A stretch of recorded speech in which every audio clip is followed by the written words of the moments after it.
Você sabia que os pais são os sacerdotes do lar?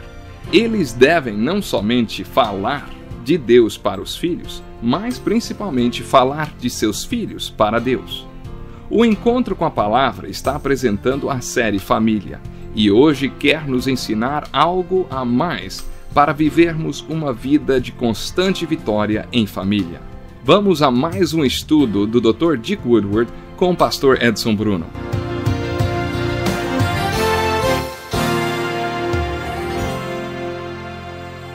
Bom estarmos juntos outra vez para mais um programa Encontro com uma Palavra. Seja muito bem-vindo, pegue sua Bíblia e acomode-se. Estamos começando mais um programa que está estudando sobre casamento e família. No nosso último programa mencionamos os textos em que Jesus deu a base para o divórcio e vimos mais detalhadamente o texto de 1 Coríntios, capítulo 7, dos versículos 12 ao 17. Esse texto apresenta outra base para o divórcio no Novo Testamento. Esta base é para a situação que eu denomino casamento misto. Ouça, aos outros eu mesmo digo isto, não o Senhor. Se um irmão tem uma mulher descrente e ela se dispõe a viver com ele, não se divorcie dela. E se uma mulher tem marido descrente e ele se dispõe a viver com ela, não se divorcie dele. Pois o marido descrente é santificado por meio da mulher, e a mulher descrente é santificada por meio do marido. Se assim não fosse, seus filhos seriam impuros, mas agora são santos. Todavia, se o descrente separar-se, que se separe. Em tais casos, o irmão ou a irmã não fica debaixo da servidão. Deus nos chamou para vivermos em paz. Você, mulher, como sabe se salvará o marido? Ou você, marido, como sabe se salvará sua mulher? Entretanto, cada um continue vivendo na condição que o Senhor lhe designou e de acordo com o chamado de Deus. Esta é a minha ordem para todas as igrejas. Palavras de Paulo. Há várias interpretações para esse texto. Vou apresentar a minha. Depois você dará a sua. Creio que aqui Deus apresenta uma solução bem justa. Se uma pessoa não é convertida, se casa e depois de se casar se converte, mas seu cônjuge não, a opção entre ficar casado ou não fica por conta do incrédulo. O que se converteu não tem opção. Se o incrédulo olha para o crente e diz: "Você não é a pessoa com quem me casei. O trato não foi esse. Eu quero cair fora." Nesse caso, Deus diz: "Está certo. Você não é a pessoa com quem ele se casou. Portanto, dê a ele o divórcio." Mas se a pessoa diz: "Você não é a pessoa com quem me casei, mas eu amo você mesmo assim e quero ficar com você." Então você fica. Não tem opção. Essa é uma interpretação. Mas o que separar-se ou dispor-se a viver com pode significar? Algumas pessoas acham que pode significar o marido ser violento ou bater na mulher 3 vezes por semana, mas querer continuar com o mesmo endereço e por isso ele não se separa. Eu não interpreto assim. Para mim, separar-se é quando a pessoa se separa do padrão do casamento que é descrito na Bíblia. E o texto diz: se o descrente quer separar-se, que se separe. Em tais casos, o irmão ou irmã não fica debaixo de servidão. O que isso quer dizer? Será que isso significa que o crente é livre para deixar a pessoa ir? Ou livre para se casar novamente? Depende da interpretação.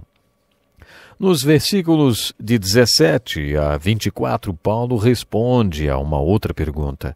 Acho que é a mesma pergunta que um amigo meu fez. Já fui casado 5 vezes e ela 4, e agora nos casamos. Temos filhos espalhados por todo o país. O que devemos fazer? Acho que foi mais ou menos isso que os coríntios perguntaram a Paulo. Sabemos que este povo era muito imoral antes de se converter e provavelmente havia os casamentos mais impossíveis de se imaginar. O parágrafo dos versículos 12 a 17 fala sobre casamento misto. E o dos versículos 17 até o 24 fala sobre casamentos anteriores. O que fazer nesta situação? Neste parágrafo, Paulo usa a mesma expressão 3 vezes. Condição que o Senhor lhe designou. Portanto, se foi assim que Deus chamou a pessoa, então que ela ande nessa condição. Entretanto, cada um continue vivendo na condição que o Senhor lhe designou e de acordo com o chamado de Deus. Esta é a minha ordem para todas as igrejas. Foi isso que falei para aquele casal de idosos amigos meus. Lembro-se deles, eles me abraçaram e choraram muito. Em outras palavras, peça a permissão de Deus para esse casamento. Se quiser, procure um pastor e peça outra cerimônia de casamento. Peça a bênção de Deus sobre essa união. Você estava nessa situação quando Deus o chamou e é assim que você deve ficar. Essa é uma forma de interpretar. Paulo continua dizendo que se você não é casado, não busque se casar. Este conselho foi dado à luz dos problemas que eles enfrentavam na época. Ele falou para todo mundo ficar solteiro por causa de todos os problemas que eles estavam enfrentando. Temos nesse capítulo um bom argumento para o celibato. Uma vez participei de um programa de televisão junto com um jovem padre. A entrevistadora perguntou a ele: "Como você se sente em relação ao celibato?" Ele respondeu: eu acredito no celibato." Ela perguntou por quê e ele respondeu: "Acho que deve haver alguém neste mundo dizendo para todo mundo que Jesus Cristo é suficiente. Sou casado com Jesus, ele é tudo que eu preciso e é por isso que acredito no celibato." Acho essa posição muito nobre, muito admirável. Não devemos olhar para os que optam pelo celibato como se houvesse algo de errado com eles. Uma vez estava almoçando com um pastor irlandês. Ele tinha, na época, 45 anos. Perguntei para ele sobre sua família e ele respondeu: "Eu não sou casado." Eu olhei para ele chocado e ele me disse: "Irmão, veja dessa forma. Estou servindo ao Senhor sem nenhuma distração." Foi isso que Paulo disse nesse capítulo. Quando uma pessoa opta pelo celibato, ela pode servir ao Senhor sem se preocupar com casamento e família e tudo mais. Ela pode dedicar sua vida totalmente ao Senhor. Deveríamos estar preparados para conviver na igreja com pessoas celibatárias e até admirá-las, não é mesmo? Quando estudamos esse texto, percebemos que ele é dirigido a pessoas que, quando conheceram Jesus, provavelmente já estavam no segundo ou terceiro casamento.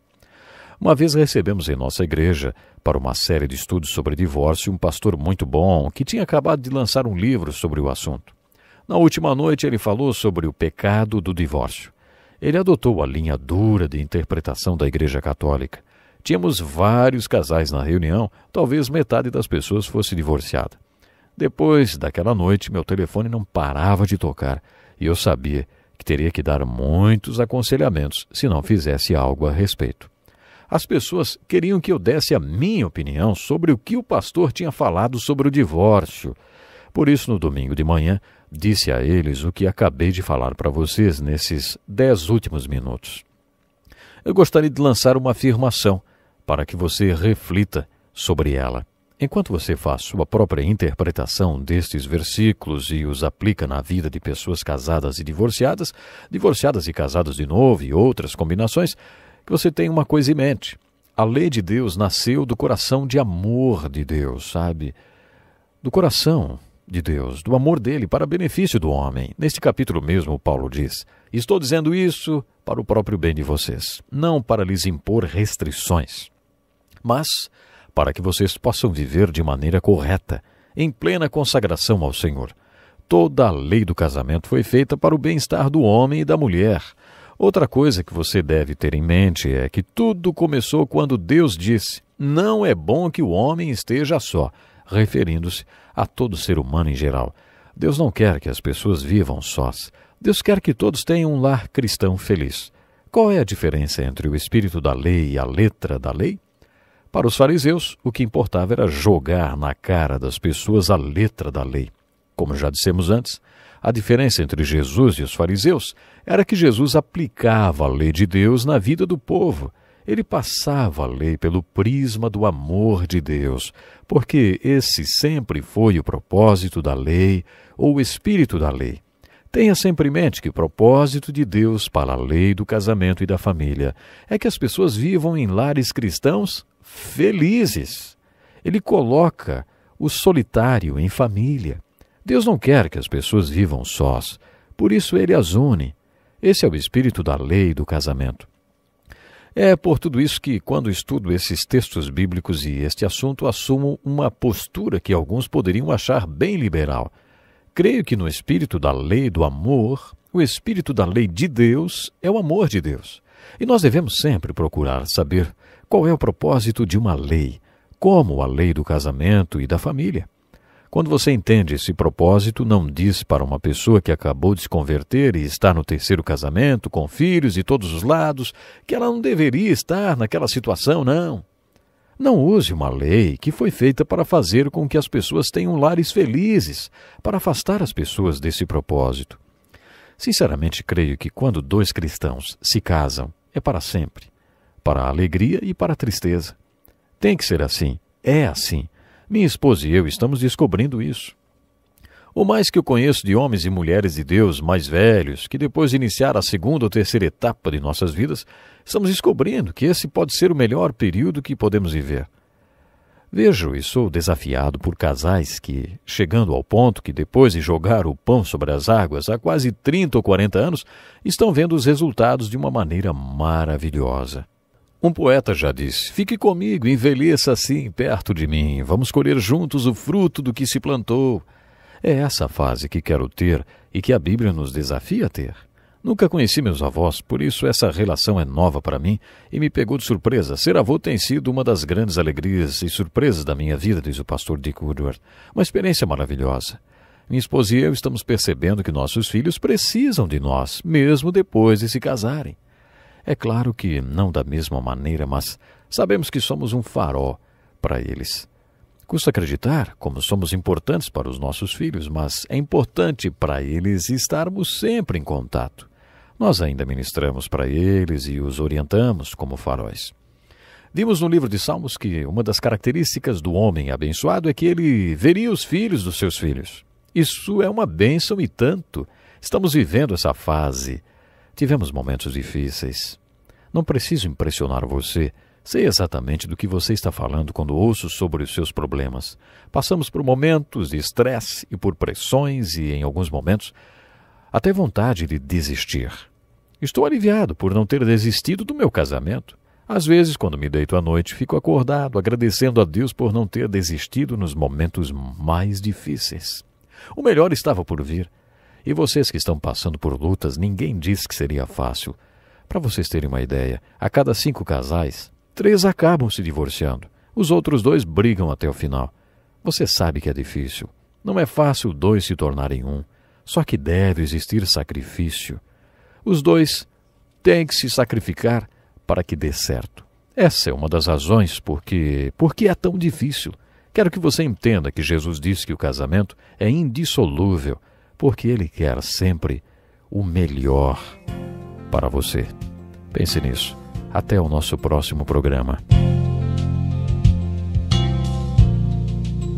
Que lição importantíssima. Obrigado, pastor Edson Bruno. Prezado ouvinte, coloque em prática o que você ouviu aqui.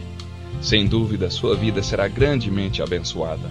Este é um estudo escrito pelo Dr. Dick Woodward, na voz do pastor Edson Bruno. Escreva-nos e solicite o material. Nosso endereço é Encontro com a Palavra, Caixa Postal 2011, CEP 89201-970, Joinville, Santa Catarina. Até o nosso próximo Encontro com a Palavra.